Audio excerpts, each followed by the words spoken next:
Governor Sherrill promised us a pork-free budget. She had an unfortunate case of amnesia, and we now have free-range pork, and it is returned with a vengeance. So when we look at some of these, we have, honestly, it's always concentrated in the same places. I'm going to give you an example. We have $1.75 million for a library and rec center in Cliffside Park, $5 million for the Highland Avenue Rec Center in Wood Ridge. Now, each year, when I did a little forensic, each year, like these rec centers in Wood Ridge, this must look like the Taj Mahal at this point. I want to go. If anybody wants to take a trip with me to this rec center, it's got to be amazing because, you know, the millions that just keep going to rec centers.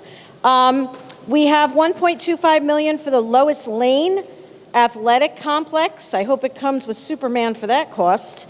$1.25 million for Memorial Park in Rutherford.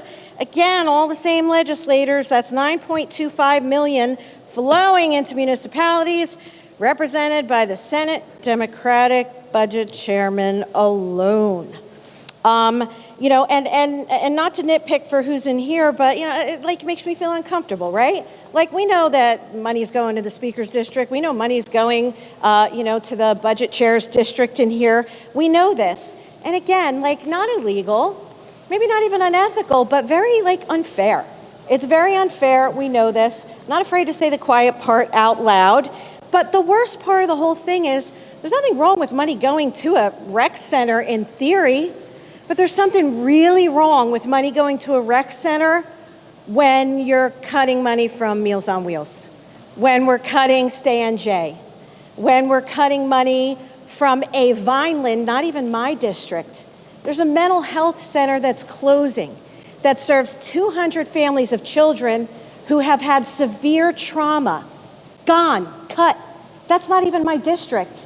And I'm mouthy about it because my heart goes out to kids who now can't get that, but, you know, because someone wants a pool or a rec center or sparkly lights or a dog park or backgammon or something so stupid. We have needs and we have wants. How do we not know the difference here? Come on, like, we're all educated people here. Y'all know the difference. I know you know the difference. And it's honestly, it's obnoxious.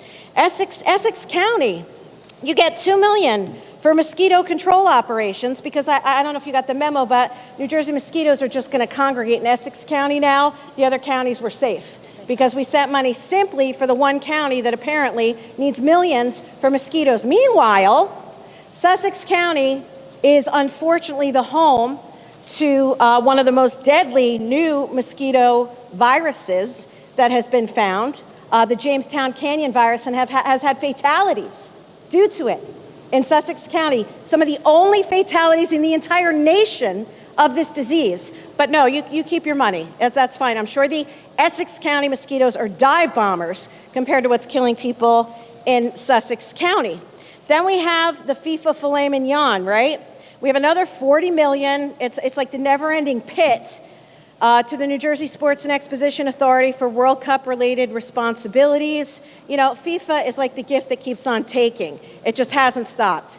And then we have not a single penny for Highlands Impact Aid. Allow me to remind you, 6 million of you, friends, families, neighbors, rely on the Highlands for clean drinking water. We protect it. We're development restricted. And that's just fine. It's like you want to say, just stay up there, look pretty, want to come up there and pick apples and pumpkins and we'll take your water, but you're not getting anything else. Don't even get me started on Jersey City. I have something on deck for that because that's the biggest travesty. That's like the whole ham. That's the whole darn pig in this whole thing, but I'll get to that. But, you know, at the end of the day, there are critical needs beyond vanity projects or even beyond something that's nice for your district. You know this.